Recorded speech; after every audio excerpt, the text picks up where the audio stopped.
আসসালামু আলাইকুম। আমরা এবার ঈদের শপিং এর জন্য ঠিক করেছি নিজেরাই ডিজাইন করে কিছু ড্রেস বানাবো, তো এই জন্য আমরা মার্কেটে চলে গিয়েছি। আর আজকে আমরা 4 জন এসেছি, আমি, আমার বোন, আমার ফ্রেন্ড আর আচ্ছা আমার বোনের ফ্রেন্ড। তো সবাই মিলেই আমরা ডিসাইড করলাম আমরা নিজেরা ডিজাইন করে কিছু ড্রেস বানাবো এবার ঈদে। তো এখানে এই কাপড়গুলা দেখতেছিলাম, এত সুন্দর কাপড়গুলা, এত ভারী আর এবার গজ অনেক অনেক দাম ছিল। পার গজ আপনার 3000 থেকে 3500 টাকা ছিল। আর এত সুন্দর ভাইরে ভাই, দেখলে মাথা নষ্ট হয়ে যাচ্ছিল। তো এত ভারী কাজের ড্রেস ভাবতেছিলাম এগুলো দেখতে বানানো যায়, এত সুন্দর সুন্দর কালেকশন। তো যেটাই দেখি সেটাই ভালো লাগে।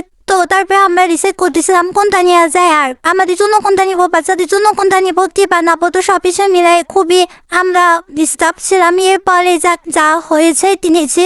তারপরে আমাদের ইফতারের সময় হয়ে গেছে, পরে আমরা কোথায় ইফতার করবো, কোথাও ইফতার করার মতনও জায়গা পাচ্ছিলাম না।